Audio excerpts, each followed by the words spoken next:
land. The point is this: whenever a tropical storm comes in or near the Gulf, all of us, state, local, and other entities, have a responsibility to get ready immediately. It is hurricane season in the state of Texas. That means that everybody who lives on or near the coast, whether you are an individual, whether you're a government, whether you are a power provider, everyone has a duty to be prepared to respond to wherever that storm lands. The point, going back that the mayor made, is that because they understood that imperative, Houston was ready to respond to that, especially working in collaboration with the state of Texas. Another thing that the mayor pointed out, which is something that actually we also did in the aftermath of the derecho, and that is power is down. That means more prolific efforts are needed by the state of Texas, by the Texas Department of Transportation, to make sure that there is going to be order at intersections in this community that otherwise has now been lost because of the lack of power.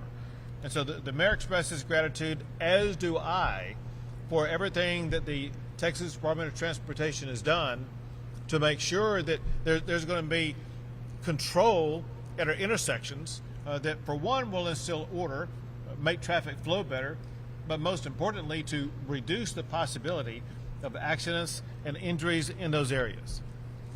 So as we gather today, our priorities remain the same as they do every single day, but before a storm hits, all the way through the conclusion of a storm. Job number one always is to protect lives. Now, at this point in the aftermath of a hurricane, you would think for the most part that protecting lives would be an issue that's already been resolved. And typically it is. This time is different. It's different because of the lack of power. The lack of power provided by CenterPoint continues to compromise lives here in the greater Houston-Harris County area. If you are without power in the extreme heat that we are facing, that alone can cause challenges. But also it reduces your access to food in your apartment or your house, water wherever you may live or wherever you may need it, ice and other things like that. So what Texas is focusing on doing is continuing our efforts to work with local officials and our local partners to ensure that we will provide ready-made meals for anybody who needs a ready-made meal. We will continue to provide water and ice for anybody or any community that needs ice. Another thing that is needed under these scenarios is shelter. If you're without power, many people will need shelter. The numbers provided in our meeting before now is that there are a lot of people impacted by this storm that actually were already in shelters in the aftermath of the derecho, who remain in shelters. There are about more than 40,000 people who were impacted by derecho that were already in shelters. The point I want to make is this. Because of the disaster declaration that was granted, that means that individual assistance is available. That individual assistance includes assistance for temporary housing needs. If anybody is without power or for whatever reason they may be facing, they need to have temporary shelter until power gets back up and running, until your apartment or your home gets in a situation that is habitable again. Just know that you have access now through FEMA for that temporary shelter. Another thing that is of paramount importance always in the aftermath of a storm, but especially because of the power outages, is to redouble our efforts to make sure that our communities are safe. And we as a state were able to partner with the city of Houston, with Harris County, with local jurisdictions to make sure that they would have the law enforcement presence that needed to be enhanced because of the lack of power during the course of this event. The state of Texas has stepped up and provided about 80 Texas Department of Public Safety officers, as well as brought in about 100 law enforcement officers from other jurisdictions across the state, with the state of Texas footing the bill for those additional officers to make sure that the streets of the greater Houston area will be as safe as possible during this event. Another thing that kind of correlates with why we are at this location today, and that is there are and remain public health-based issues as a consequence primarily because of the lack of power. Because of the lack of power, there are all kinds of complications at hospitals, at senior living facilities, at assisted living facilities, where there may be an inability to discharge a patient, an inability to take in another patient, and because of those complications, it was necessary to have what I will categorize as an overflow facility like what is happening right here at NRG. For one, we thank NRG for opening up the venue, but for another, I want to thank all of the professionals who were involved in setting up this operation to make sure that we would be able to accommodate anybody who needs access to a healthcare provider in this overflow facility because access was otherwise denied. We want to ensure that no one loses access to health care. Part of that process means ensuring also that the ambulances and transport facilities will be made available for those patients as they look to get to wherever they may need to go. Now, again, this is a collaborative effort by the state of Texas and by local authorities to make sure that all of the needs of local citizens and residents are fully met. The big problem that remains, the big problem that is the cause of most everything else I've talked about already, is the problem that CenterPoint has completely dropped the ball with regard to getting power back on. Now, yesterday, I laid out a series of directives by me to CenterPoint that they must get done and articulate to me exactly what they're going to do to meet my demands by July 31st. I will not go back over those today, but just suffice it to say that the clock is ticking for CenterPoint to step up and get the job done. I know they're still responding to the current storm. However, they're making a huge mistake if at this very same time they're not preparing answers to the questions I laid out yesterday with the expectation that if they do not get that information to me, I will be prepared to swiftly issue an executive order establishing the guidelines that I think are most important to ensure that there will not be another disaster caused by lack of power in this region. And that will be an executive order on my part imposing on CenterPoint exactly the strategies that I think are going to be necessary to keep the power on. You will hear more about that here shortly, in part, but maybe some other things from the chair of the Public Utilities Commission, who will be speaking with us here today. The Public Utilities Commission is the agency in the state of Texas that has the oversight of companies like CenterPoint. That is pretty much all I wanted to cover. Let me just once again express gratitude to all of the volunteers I had the chance to visit with today, to the people at this table, to the people behind us, standing behind us here, for everything they're doing to work around the clock to ensure the most robust response to this hurricane and to the aftermath of the lack of power. The tip of the spear of responding to that has been the mayor of the city of Houston, and a person that I've known and worked with for literally decades, but who has stepped up in an exceptional way to provide leadership in response to this hurricane, to this challenge. And Mayor, thank you for your leadership. Thank you for everything you've done. Very proud of the effort that you provided. I'll turn the mic over to the mayor. Thank you, Governor, and thank you for your powerful leadership. What we're demonstrating today is that relationships, experience, and collaboration works during a time of a crisis. Houston was prepared for Beryl. On Saturday morning, we were being told that we would get tropical winds and 6 to 10 inch rains, turned into a full-fledged hurricane with 10 to 15 inches of rain. We immediately went into life safety mode, rescue. We then went through, and that is about the time that we realized we need to contact your emergency management team, which has helped us in the past. We were positioned and ready, had all hands on deck in our emergency center, going through departmental reports. We were prepared, and like others, we saw that Beryl was very unpredictable. Instead of northern Mexico or South Texas, it headed toward West Houston. We became the dirty side of a dirty hurricane. We worked around the clock, but immediately we saw that we had lost energy, and everything revolves around energy. It affects your rescue. It affects Houstonians' life and safety. So thank you for your powerful, direct message to our CenterPoint provider. And all I can say is we need power. Everything we talk about today revolves around energy.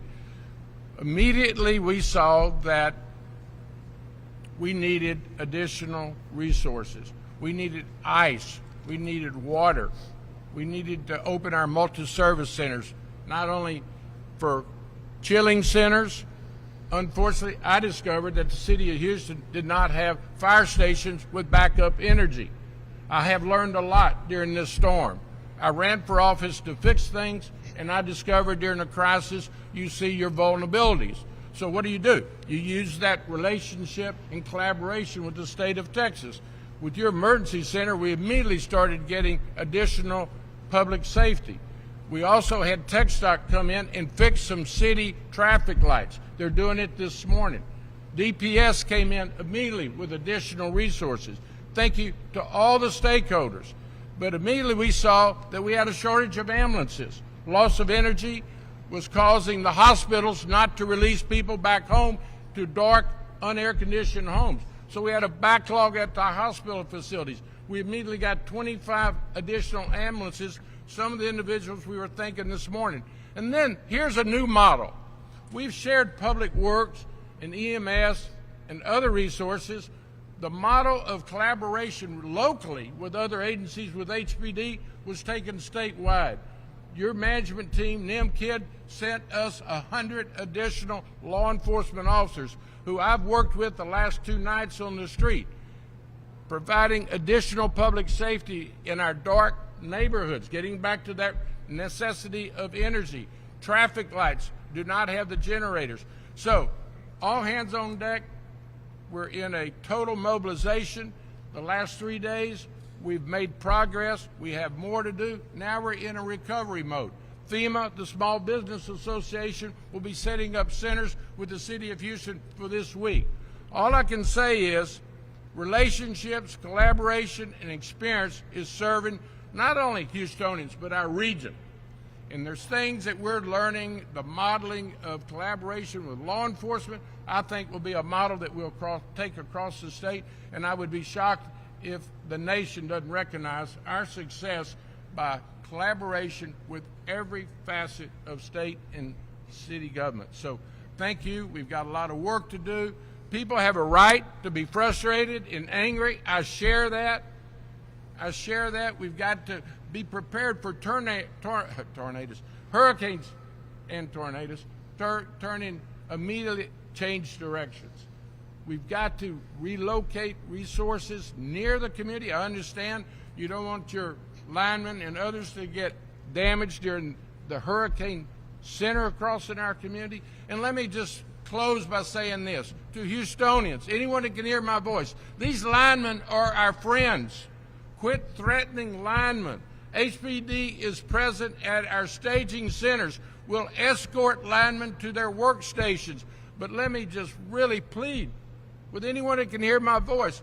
Linemen are our friends in doing their job. Do not threaten them. I understand you're angry and mad and frustrated, but let's get through this together. And as the governor has instructed, we will do a complete assessment of all the stakeholders, public and private, and see how we can improve.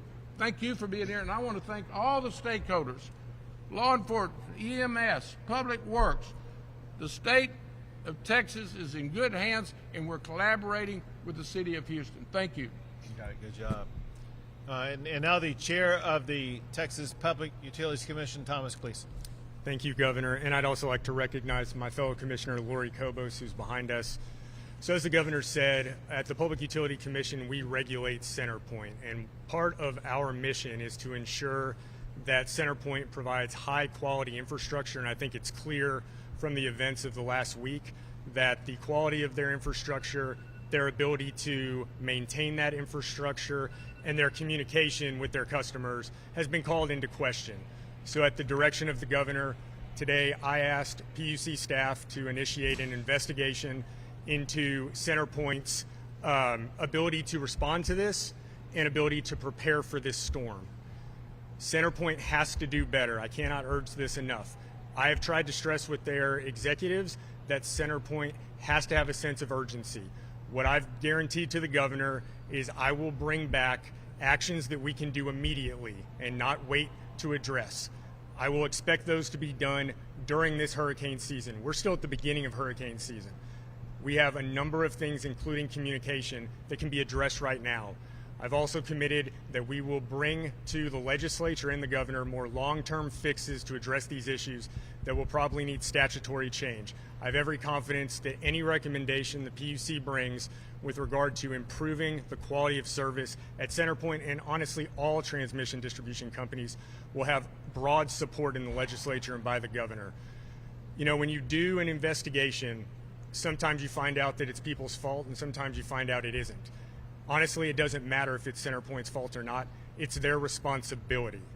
When they decided to get into the public utility business, they entered a compact with their customers that they would provide high quality service because utility service, electricity is important to every Texan and every Texas business. And as such, we will look comprehensively at all of their operations and bring a report back in December of this year prior to the legislative session with recommendations for how to mitigate the impact of these types of storms going forward and how we can ensure that this type of response will never happen again.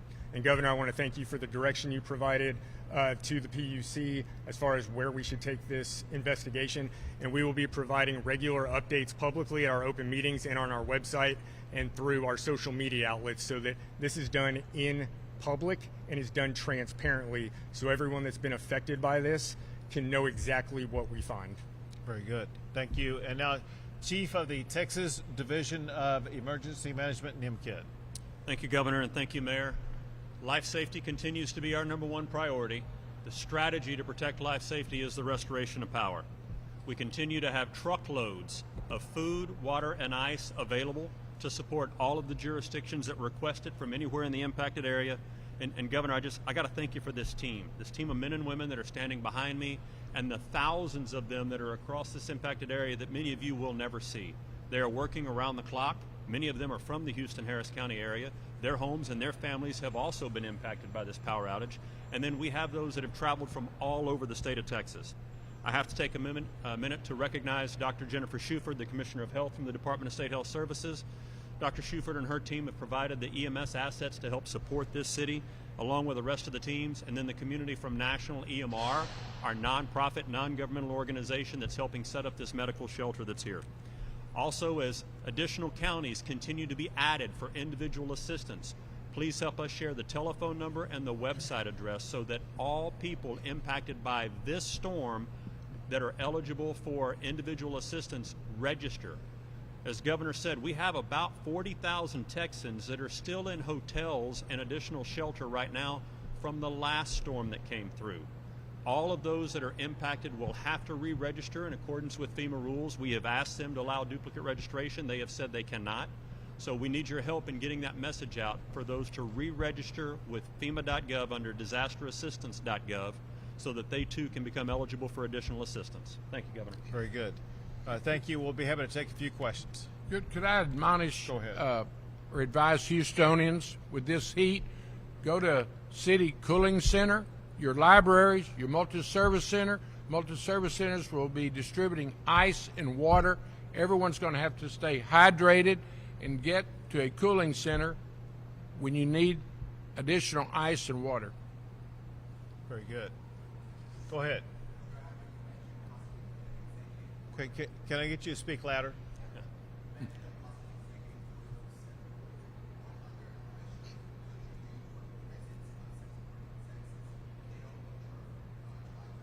So a couple of points. One is if CenterPoint does not comply with my request, I will be issuing an executive order imposing what I think are the appropriate standards.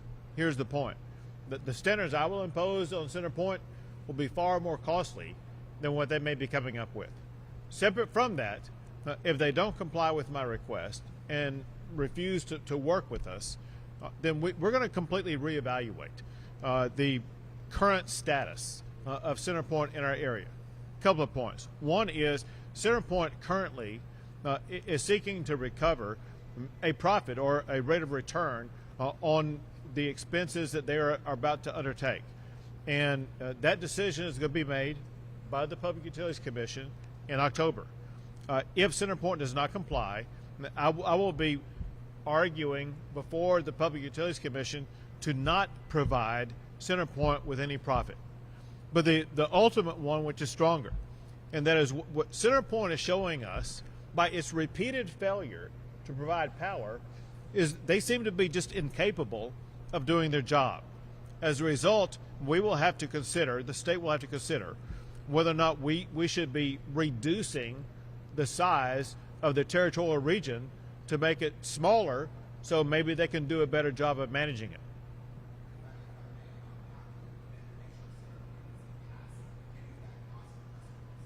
So on the passing of any of that cost to customers, the decision about authorizing that or not authorizing that actually is by the Public Utilities Commission. They're going to be going through that assessment process in October. And so we will be able to see all the cards on the table by what CenterPoint has or has not done before any ability is given to CenterPoint to recoup any of their costs.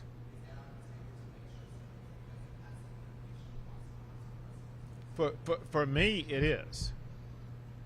Yeah, Governor, if I could add. So CenterPoint has filed what's called a resiliency plan with the commission. That is their plan to harden their current infrastructure and make it more resilient to things like severe weather. Those plans are in front of us. As the governor said, we'll make a decision on whether or not to approve or deny that plan in October of this year.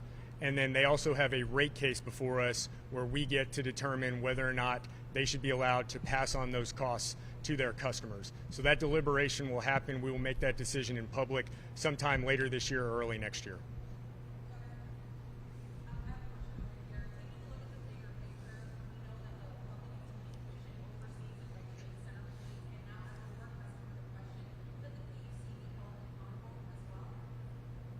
No, there's from my observation, there's nothing that the PUC has done or failed to do.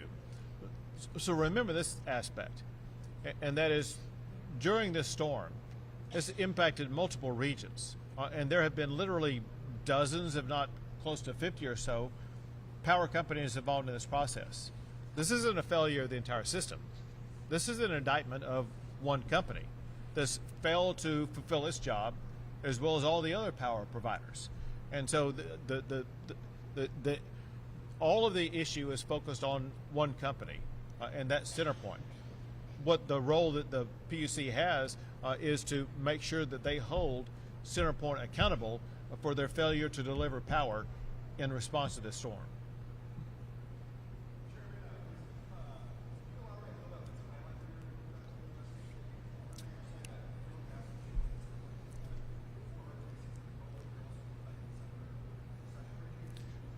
Sure. So take communication, for instance.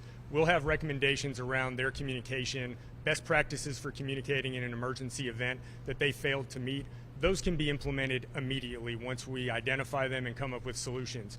Some other issues are going to take longer. So one of the things that I've heard as chairman is vegetation management has been an issue.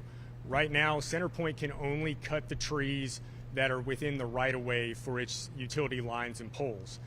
One of the things that other states have done is in areas that may be affected by falling trees, they've given utilities greater latitude to cut back those trees beyond just the right-of-way that they own. And so that's one thing that would take a statutory change, and that's symbolic of the type of changes that would need legislative change that would take longer to implement. So we were already doing this informally. We had CenterPoint before us at our last open meeting last Thursday. They came and gave us an update and answered questions. Based on the governor's directive and the direction he's given us, we've formalized that investigation. Like I said, the main reason to do that is so it can be done publicly. Everyone will get to follow along. We will post on our website. We will give updates during our open meetings. Our next open meeting that will be held publicly is on July 25th. I've requested that the management of CenterPoint come and be there and answer questions again to get an update on where they are meeting the directives from the governor and what he asked for by the end of the month, and also to bring us options for how to address the short-term fixes that we need done now as we go through the rest of hurricane season.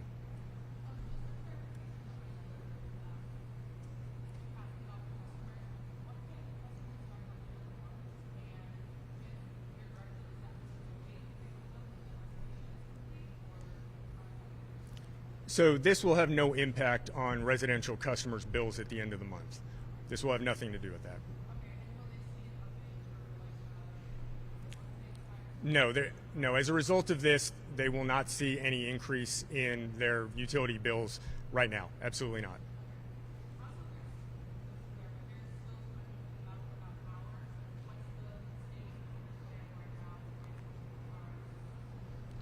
Would you repeat the first part of the question again? Oh, right. All right, you probably So I was out embedded in the field this morning with CenterPoint. Their crews are still working. They are hopeful that they'll be down to about 5% out by the middle of this week, by Wednesday, and the goal is still to have 100% restoration to the homes and businesses that can actually receive power. They aren't so badly damaged that they can't even receive power by the end of the day on Friday.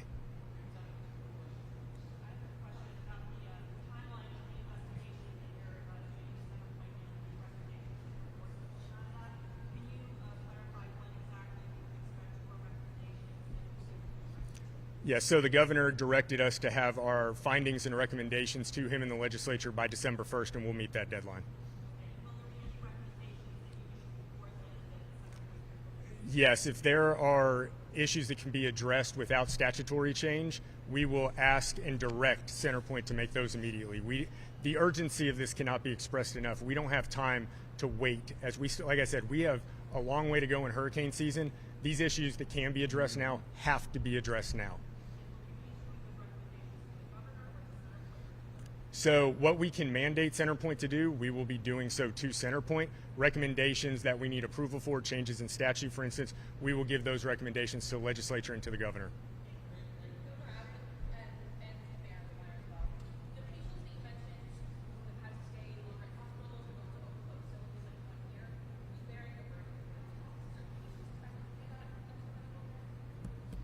So any of the EMTF resources that we brought in and the facility that here will not be billing the patient. All right, thank you. Thank you.